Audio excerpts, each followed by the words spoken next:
دیکھو اس میں نظر تو برحق ہے، لگنے کا امکان ہوتا ہے، لیکن ہر وہ چیز جس کا امکان ہو ضروری نہیں ہے کہ وہ لازمی ہو بھی جائے۔ امکانات کی دنیا تو بہت بڑی ہے نا، اس میں افراط اور تفریط ہے۔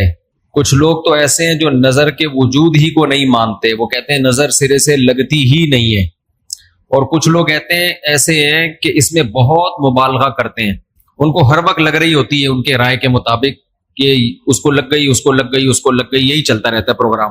تو نہ اس میں وہمی بننے کی ضرورت ہے اور نہ نظر کا انکار کرنا جائز ہے ہمارے لیے۔ جو لوگ نظر کا انکار کرتے ہیں نا، وہ ہیں سیکولر لوگ، لبرل لوگ جو شریعت کو نہیں مانتے۔ وہ کہتے ہیں اس کی کیا دلیل ہے؟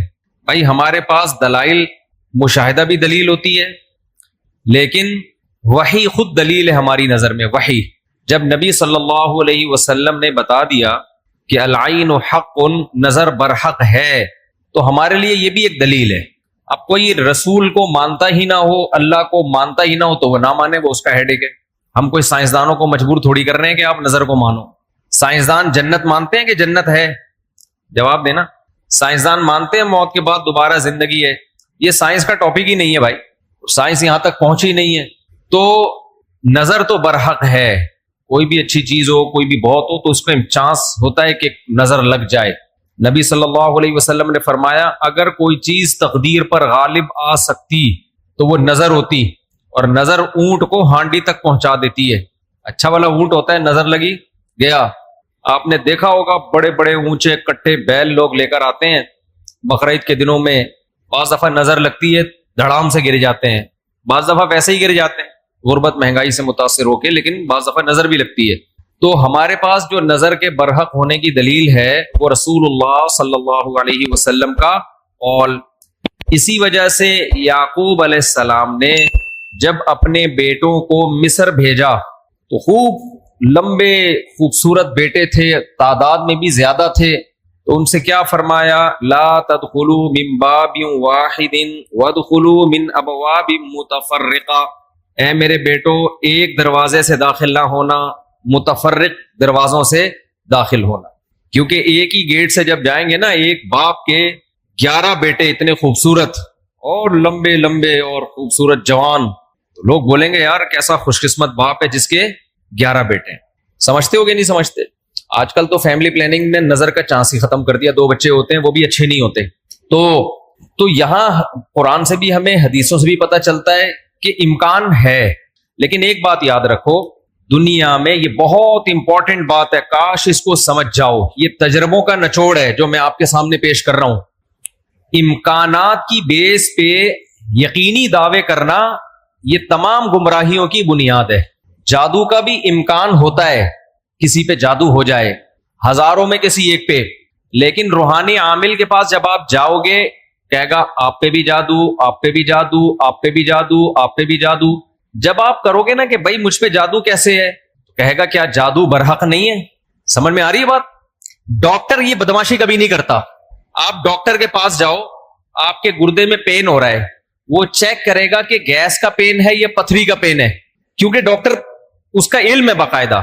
وہ کبھی یہ نہیں کہے گا کہ پتھری ہے بس تکا مار دیا، بھائی ڈاکٹر صاحب پتھری کا پین کیوں ہے؟ تو وہ جواب میں کہ کیا گردوں میں پتھری ہوتی نہیں ہے کیا؟ آپ بولو گے ہوتی تو ہے، میرے ہے یا نہیں ہے مجھے تو یہ تو بتاؤ۔ حالانکہ گردوں میں پتھری ہونے کا جتنا چانس ہے نا، جتنی پرسنٹیج 100 میں، جادو کی اس سے بھی کم ہے، ہزاروں میں کسی ایک پہ ہوتا ہے جادو۔ لیکن عاملوں کے پاس جب آپ جاؤ، یہاں الحمدللہ کچھ عامل ہیں جو میرے خلاف ایک فل پروپیگنڈا شروع کیا ہوا، اتنی خوشی ہوتی ہے مجھے، میں آپ کو بتا نہیں سکتا، جب عامل میرے خلاف بولتے ہیں اتنی خوشی ہوتی ہے، اور میں کہتا ہوں کمبختو تمہارے پاس جادو، چڑیل، جن، بھوت، تم میرے خلاف بولتے کیوں؟ نقصان پہنچا دو یار۔ تو اس سے ان کا کمزور ہونا اور ثابت ہو جاتا ہے کہ یہ ان تلوں میں تیل نہیں ہے۔ خیر میں نظر کے موضوع کو مکمل کروں، کیونکہ روحانی عاملوں کی بات آتی ہے تو مجھے ان کے خلاف بولنے میں سا خون بڑھتا ہے میرا، ایک دم جوش میں آ جاتا ہوں، ایسا لگتا ہے کچھ نہیں بھی کھایا ہو پاور آ جاتی ہے باڈی میں۔ ان کے خلاف بولنے میں مزہ بہت آتا ہے، صرف مسجد کا تقدس ہے، باہر آؤ تو اس طرح نہیں بولوں گا، انگلش میں بھی گالیاں دوں گا، پنجابی میں بھی، اردو میں بھی۔ یہاں بڑے بڑے عامل ہیں جو بڑے پنپ رہے ہیں، اور ہمارے بڑے بڑے مولانا جا جا کے نا ان کو پروموٹ کر رہے ہیں، بے شرموں کو، ان بے غیرتوں کو۔ خیر فی الحال اتنی گالی کافی ہے۔ تو اچھا میں کیا کہہ رہا تھا یار، عاملوں کے ٹاپک آتا ہے تو اتنی خوشی ہوتی ہے۔ جی نظر کی بات کر رہا تھا میں۔ تو نظر میں جو ہے نا لگنے کا چانس ہوتا ہے، یہ ہے، لیکن چانس سے فائدہ اٹھا کے ہر ایک کو یہ کہنا کہ تم پہ جادو ہے، تم پہ نظر ہے، تم پہ یہ ہے، ڈاکٹر یہ کام نہیں کرتا. شوگر کا چانس ہوتا ہے آپ کو کہ شوگر ہے، لیکن یہ تو نہیں کہ ڈاکٹر جب تک کمپلیٹلی تحقیق نہ کر لے ڈاکٹر نہیں کہے گا تمہیں شوگر ہے، تمہارے گردوں میں پتھری ہے، تمہارے پیٹ میں یہ مسئلہ ہے. حالانکہ امکانات تو ہوتے ہیں، لیکن آپ یہ جو ڈرامے باز لوگ ہیں نا روحانی عامل، ان کے پاس جاؤ گے نظر ہی لگی ہوئی ہے آپ کو. لازمی کیا لگی ہے؟ کیونکہ جب کسی کے پاس کوئی فن نہیں ہوتا، علم نہیں ہوتا، تو وہ سب کچھ جانتا ہے. پھر سمجھ رہے، ڈاکٹر کے پاس علم ہوتا ہے کڈنی کا، لہذا تحقیق کرے گا، 100 میں 2 کو کہہ دے گا تیرے گردے خراب ہیں. عاملوں کے پاس چونکہ جن چڑیل بھوت کا علم ہوتا ہی نہیں ہے، لہذا ہر ایک پر جن بھی ہے، چڑیل بھی ہے، اور بھوت بھی ہے، اور نظر بھی ہے، اور موکل بھی ہیں، اور حمزاد بھی ہیں، اور پتہ نہیں کیا کیا ہے، ڈرامے بازی. سمجھتے ہو؟ جب ان کو بولو کہ کیا دلیل ہے، تو بھائی امکانات کی دنیا میں امکان کہ فلانے پہ لگ گئی تھی، فلاں پہ لگ گئی تھی، تو خوب سمجھ لو امکانات کی بیس پہ یہ کہنا کہ ابھی دیکھو ایک مولانا صاحب کا کلپ آیا، انہوں نے کہا کہ نبی صلی اللہ علیہ وسلم نے فرمایا کہ ہر بیماری کی دوا اللہ نے رکھی ہے دنیا میں، یہ صحیح حدیث ہے. پھر انہوں نے ایک دوا بتائی کہ یہ شوگر کی بہترین دوا ہے. بھائی آپ ڈاکٹر ہو، آپ سائنٹسٹ ہو، کہہ رہے میں نے یہ کہیں سے نکالی ہے. ڈاکٹر کہہ رہے ہیں شوگر ایک اسٹیج پہ پہنچنے کے بعد لا علاج ہے، یہی کہتے ہیں نا ڈاکٹر. بھائی شوگر ایک اسٹیج پہ پہنچ جائے تو وہ کیا ہو جاتی ہے، اب ٹھیک نہیں ہو سکتی، کنٹرول کرنی پڑے گی، لبلبا ٹھیک نہیں ہوگا آپ کا. لیکن انہوں نے کہا کہ دیکھو ہر بیماری کی اللہ نے شفا پیدا کی ہے، تو یہ میڈیسن، یہ کوئی دیسی نسخہ ہے، یہ شوگر ٹھیک کر دے گا. اب دلیل کیا دے رہے ہیں؟ ہر بیماری کی اللہ نے دوا پیدا کی، یقیناً کی ہے، لیکن کیا وہ آپ کو معلوم ہے؟ کیا وہ دوا یہ ہے جو آپ پیش کر رہے ہیں؟ اس کی کیا دلیل ہے؟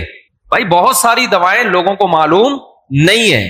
تو اب یہ سمجھیں کہ 2 انتہائی میں جلدی سے کمپلیٹ کروں اس موضوع کو، کہ نظر لگنے کا چانس ہوتا ہے، لیکن یہ نہیں ہے کہ جو بھی کوئی اچھی چیز ہوگی، کچھ بھی ہو جائے اس کو نظر ہی لگی ہے. تو یہ وہم کی دنیا سے باہر نکلنا چاہیے.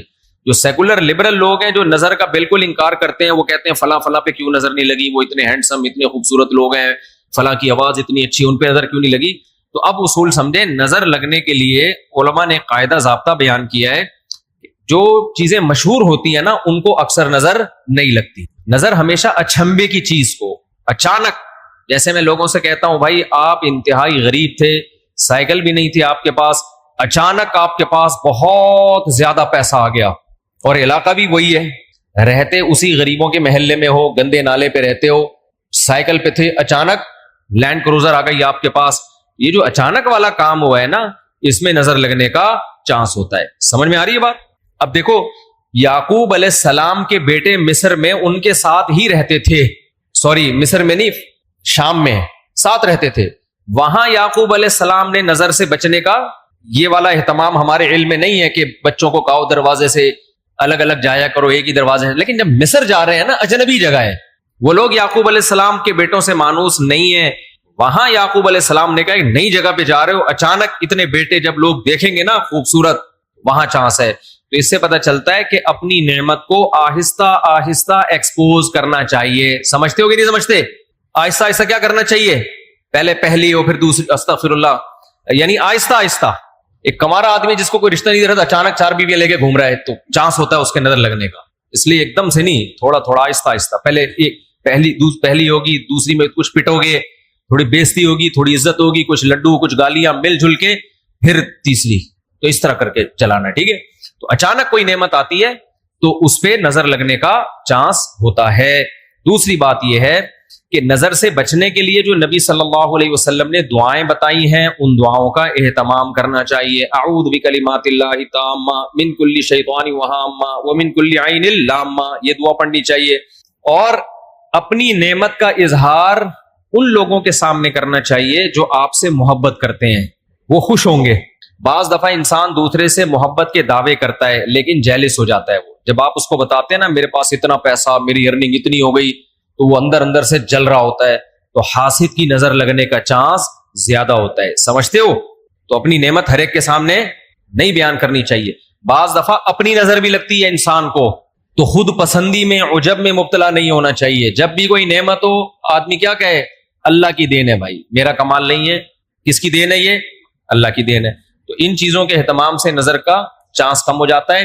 باقی عاملوں کے پاس نہ نظر کا کوئی علاج ہے سوائے مسمرزم کے. دماغ کو کنٹرول کر کے کچھ الٹی سیدھی چیزیں آپ کی کھوپڑی میں ڈال دیتے ہیں, تو اس سے آپ سمجھتے ہو کہ میں ٹھیک ہو رہا ہوں. ٹھیک نہیں ہوتے, آپ مینٹلی تھوڑا سا کیا ہو جاتے ہو, مطمئن ہو جاتے ہو, اور ان کا اپنا دماغ بھی خراب ہوتا ہے, آپ کا بھی دماغ خراب کرتے ہیں. سمجھتے ہو؟ اچھا, میں جب عاملوں کے خلاف بولتا ہوں لوگ کہتے ہیں یہ 2 نمبر عاملوں کے خلاف ہے. بالکل غلط بات. میں 1 نمبر عاملوں کے خلاف, یہ ذہن میں رکھو. 2 نمبر کو تو میں لفٹ ہی نہیں کراتا.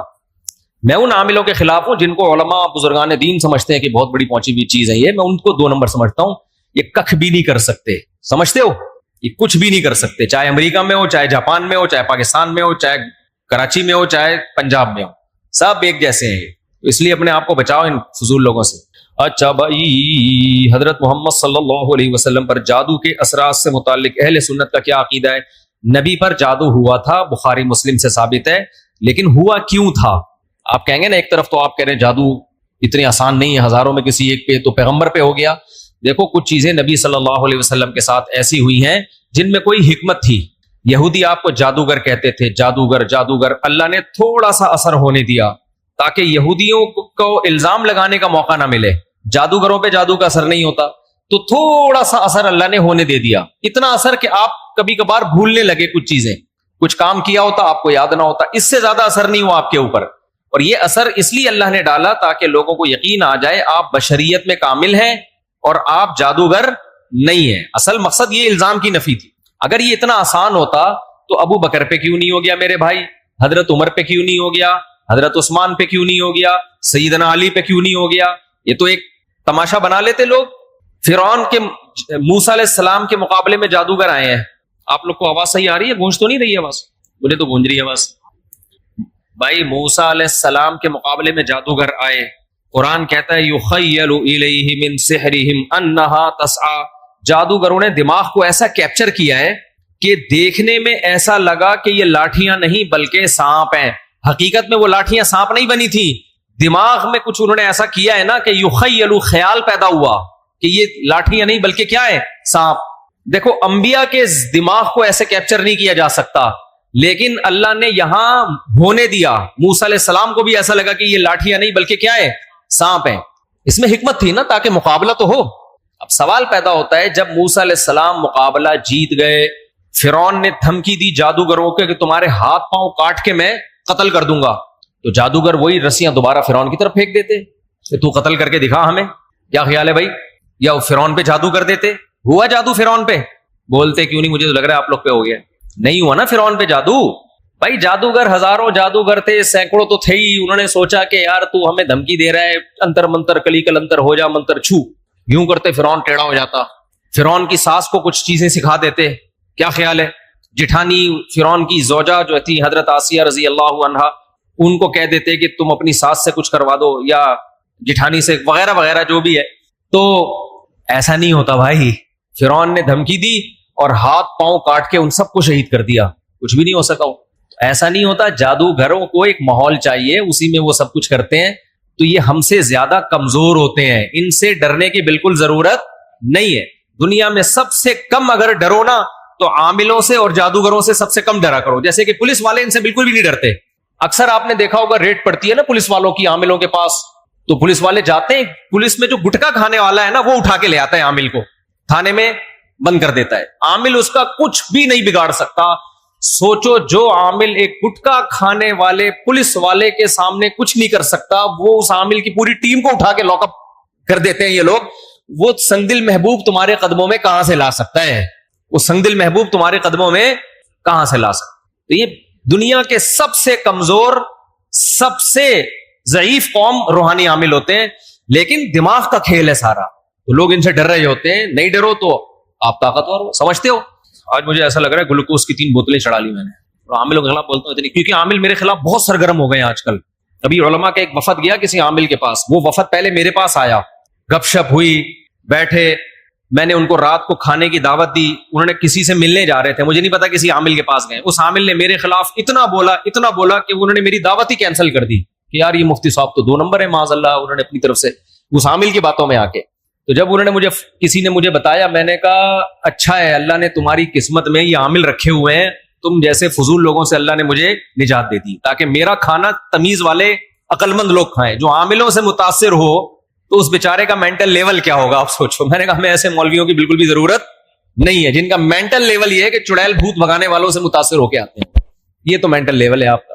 دلائل سے کے بجائے ان لوگوں سے متاثر ہوتے ہیں.